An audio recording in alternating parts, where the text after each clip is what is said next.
Hello ආදරේ අරහන් දුක සතුට වරහන් හතර පොයට සිල් ගන්නවා එන්න එපා ගරහන් සෙට් කරගන්න නම් අමාරුයි අයියේ හොයලා බලලා ටෝක් කරහන් මොන විකාරයක්ද ඔය කියවන්නේ?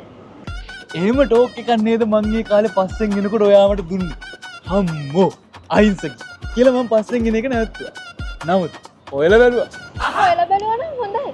මං ගැන දැනගන්න ඇතිනේ. දැනගත්ත රස කතා ඉතින් අවසරයි අහිංසක නංගියේ රස කතා ඔබ හමුවේ ගෙන හැරපෑමට පළමුව මේ බස් එකේ කසුන් කියලා කෙනෙක් එක්ක පොඩි කතාවක් ආරංචි වුණානේ එයා මේ මාත් එක්ක මොන්ටිසෝරියකට ජෙල් බෝල ගහපු කෙනෙක්. කොහෙන් හොයා ගන්නවද මන්ද මේවා?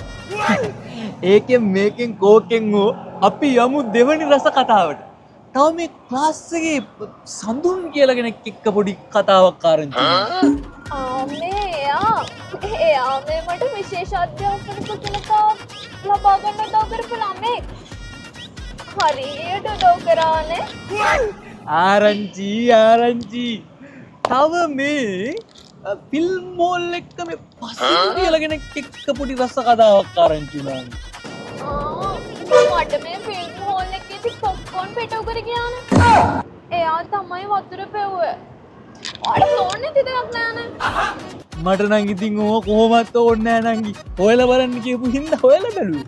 තම මෙන්න කාර් සේල් එක්ක සහන් කියලා අයියා කෙනෙක් එක්ක පොඩි රස කතාවක් ආරංචි වුණා. අනේ මේ සමුද්‍ර ආරංචියට හැම විකාරෙම මට කියන්න එපා. මං උත්තර දෙන්නෙත් නෑ. උත්තර දෙන්න මං කැමතිත් නෑ. හැම කතා වස්තුවම පටන් ගන්න මූල බීජයකින්ලු කියනවානේ. අපි කතා හැදුවේ නෑ. අපිට ආරංචි වුණා.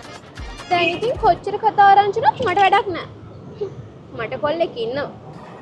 සමහර වෙලාවට ඉතින් කොල්ලෙක් හිටියත් වැඩ නෑ නංගි. ඇයි? කොයි කපුටත් මිසින් වුණු ගමන් කොහා දාපු බිත්තර එකක් හරි හැම කපුටු කූඩුවෙම තියෙනවා නංගි.